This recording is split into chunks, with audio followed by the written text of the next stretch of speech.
aquilo que eu vou falar para vocês aqui, que eu trouxe o conteúdo que eu vou trazer para vocês aqui, em nenhum momento tem um compromisso de ser uma verdade absoluta. Apesar de eu acreditar que exista uma verdade absoluta, né? Apesar de eu acreditar que existe uma verdade incontestável, não acredito que esta verdade seja acessível ao conhecimento. Existe uma verdade absoluta, mas essa verdade absoluta não pode ser conhecida, não está dentro da perspectiva do saber. Então não poderia trazer aqui para vocês esse conhecimento da realidade última, né? Por conta disso, não estou aqui com qualquer intenção de convencer ninguém de qualquer coisa, percebe? A minha fala não tem o intuito de convencer o outro de alguma coisa, mas tem o intuito de tocar o outro que esteja aberto para esta ideia. A função da família dentro do que a gente vai chamar de estruturação da personalidade, estruturação do aparelho psíquico, né? Qual é a real importância da instituição familiar para que possa haver uma boa estruturação da personalidade do sujeito, uma boa estruturação do aparelho psíquico, né? O que eu estou chamando de aparelho psíquico, eu estou chamando de personalidade, diz respeito a duas capacidades básicas, né? A capacidade emocional e a capacidade afetiva. Capacidade emocional naquilo que o sujeito tem de habilidade em organizar os seus conteúdos internos, e capacidade afetiva na capacidade do sujeito de administrar os vínculos com o outro. Faz sentido? Né? Então, assim, qual é a verdadeira importância desta configuração familiar numa boa estruturação desse sistema do qual eu falei? Então, assim, vamos dividir a estrutura familiar em duas funções básicas. Quais são essas duas funções básicas? Função materna e função paterna. São duas funções que juntas vão configurar o básico do que chamamos de família. Tudo bem até aí? Por que eu estou trazendo esse tema? Por dois motivos básicos. O primeiro é que me parece gritante a desestruturação deste modelo. A mim, por isso trouxe, não é? E por isso não quero convencê-los de nada, porque muitas vezes vocês podem pensar que não tem problema nenhum, e que está tudo bem do jeito que está, não é? E que isso não tem qualquer consequência ou desdobramento. E eu respeito o sujeito que pensa assim, ou que imagina isso, não é? Em segundo, nós somos um grupo de psicanálise, não é? A teoria que nos orienta é a psicanálise.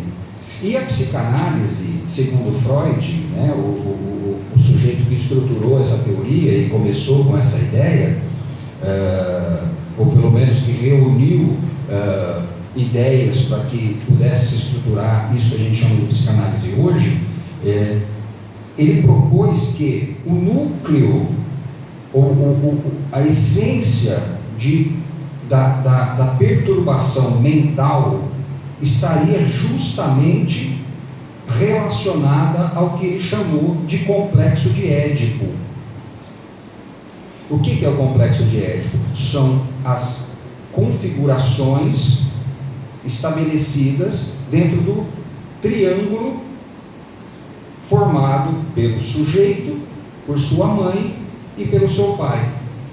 Então toda a psicanálise, e para mim ainda hoje faz um sentido enorme, toda a psicanálise está configurada dentro do tripé edípico, ou do complexo de Édipo.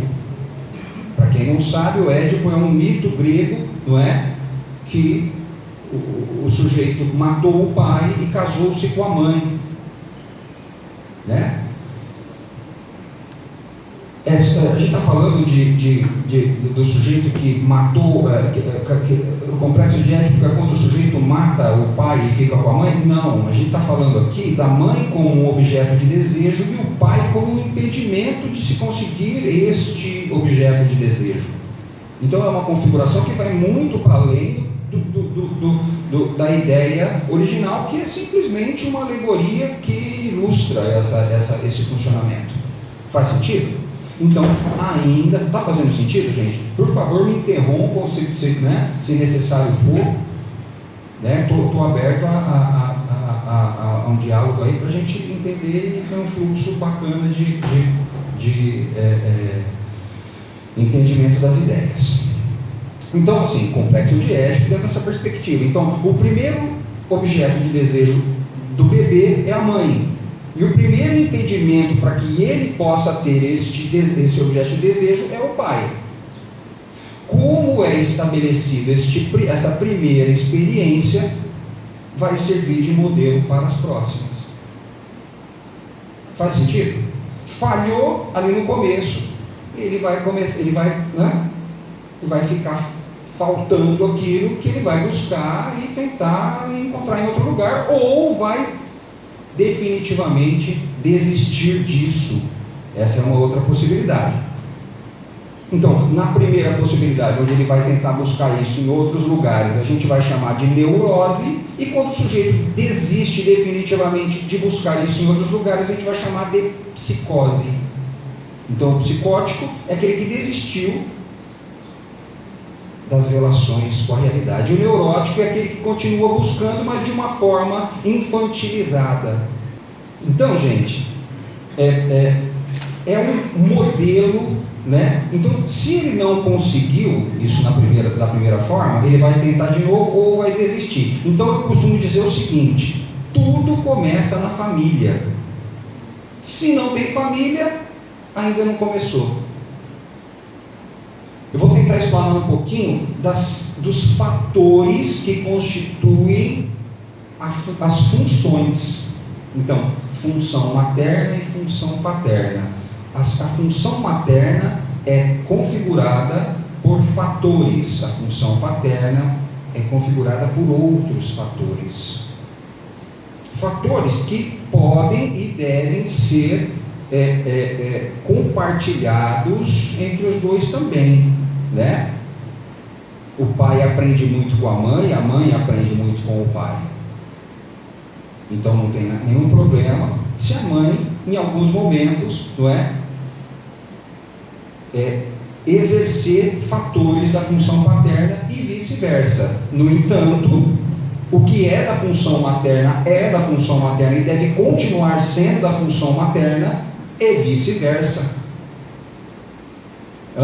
Quando uma mãe tenta exercer a função materna, não fatores da função materna, faz sentido? Exercer fatores é uma coisa, exercer a função é outra. Sim ou não, gente? Fatores são elementos constitutivos da função. Aula de matemática aí, né? Função e fatores aí, né? Mas é bem isso. Então, não tem problema a mãe exercer fatores da função paterna e vice-versa. Mas o problema está quando a mãe está exercendo a função paterna, porque quando ela exerce a função paterna, ela se destitui da função materna. E uma vez aconteceu isso daí, não tem como voltar.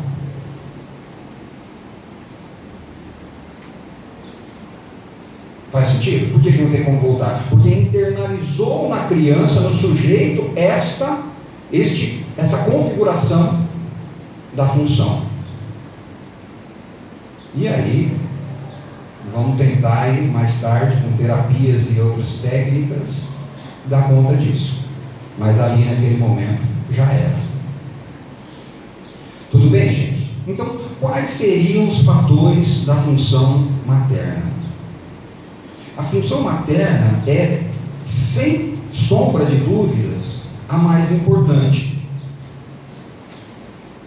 Por quê? Porque é primeiro contato que o sujeito tem com alguma coisa que não é ele mesmo. É o primeiro contato que ele tem com uma realidade externa, como a gente fala na psicanálise. Percebe? Então, a forma como esse sujeito teve a experiência com este objeto externo, que não é ele mesmo, vai ser um protótipo, vai ser um modelo para todas as outras experiências que ele vai ter de relacionamento com aquilo que não é ele, ou seja, com o outro. Não sendo bem definida essa experiência, ele vai carregar uma dificuldade de se relacionar com o outro. Faz sentido, gente? Então, esse primeiro contato com o mundo externo é preponderante para que possa se estruturar a raiz da personalidade. Só que dificilmente essa criança, ou esse sujeito, vai conseguir ter um bom relacionamento com esse primeiro objeto externo, se este primeiro objeto externo não estiver contando com um outro objeto, com um outro sujeito, que é o pai. Por que eu estou dizendo isso? Porque quando tem uma relação dual, quando tem uma relação entre o sujeito e esta mãe não pode contar com um terceiro, ela corre um risco enorme de se perder nessa relação que é naturalmente fusionada. Sabe o que é fusionado? Grudado. Então o bebê é fisicamente grudado na mãe pelo cordão umbilical. E emocionalmente, depois do cordão umbilical cortado, emocionalmente perdurará esta fusão. Percebe? Enquanto não houver um terceiro que venha para que esta fusão se dissolva. Essa função materna, ela necessariamente, então quando eu estou falando de função materna, né, eu estou falando impreterivelmente de uma função paterna que esteja ali dando apoio, dando amparo, não é, para que essa função materna seja exercida de maneira suficientemente boa, né? Então a função materna ali de cuidado, não é?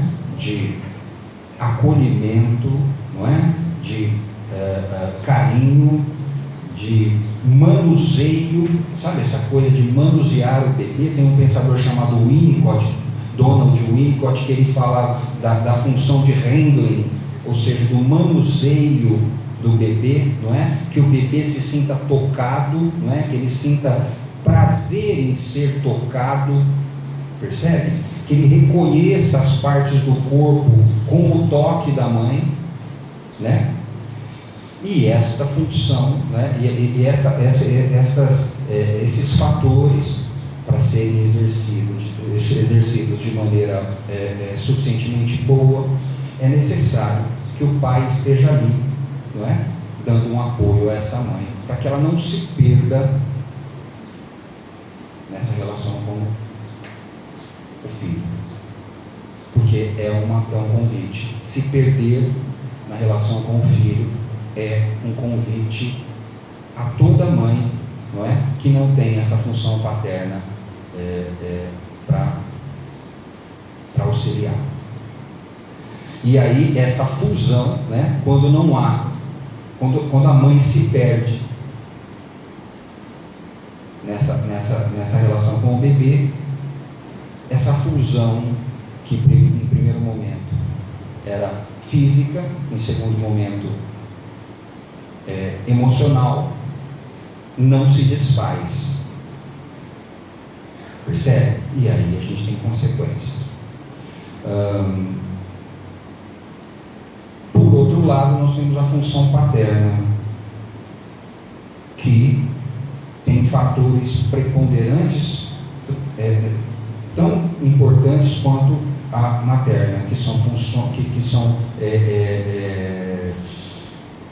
basicamente funções de limites. O pai tem a função fundamental de estabelecer, né, limites. A criança começa a perceber, começa a reconhecer limites a partir da função paterna exercida. Ele começa a perceber até onde ele pode ir, não é? Ele começa a reconhecer um limite que já existe e que só pode ser reconhecido a partir da intervenção paterna. Sem essa função paterna, essa questão de limite fica confusa. Percebe? Ele não consegue perceber até onde a sua capacidade vai, tanto na relação com o outro, quanto na relação com ele mesmo, tanto no funcionamento emocional, quanto no funcionamento afetivo. Percebe? Esta função de limites, não é, vai ser exercida tanto com a presença, tanto com o relacionamento direto com o pai, quanto com a possibilidade do pai proteger este lar. Esta proteção é, sem dúvida, uma manifestação do limite. Faz sentido, gente? Então, são duas funções que trabalham interligadas para que possa haver uma boa estruturação da personalidade do sujeito. Então, a grosso modo, a gente poderia dizer que a mãe é aquela que introduz a capacidade de amar. O amor é um atributo da função materna, melhor colocado, não é? E o pai é o que vai trazer a realidade, o pai é que vai trazer o limite. Então, esses dois elementos são fundamentais para uma boa estruturação da personalidade. Um sujeito que é capaz de amar e ao mesmo tempo é capaz de perceber o limite deste amor. Percebe? Este limite, quando é colocado sem amor, ele é crueldade. Faz sentido? Quando eu coloco um limite sem amor, ele é crueldade. Quando esse limite vem com amor, eu não preciso nem colocar. O sujeito reconhece. Faz sentido? Este amor sem limite é paixão. Não tem verdade. É fusão. É confusão. Faz sentido? O amor precisa ter limites. O amor precisa ter verdade, senão vira confusão. E a verdade, o limite, precisa ter amor, senão vira crueldade.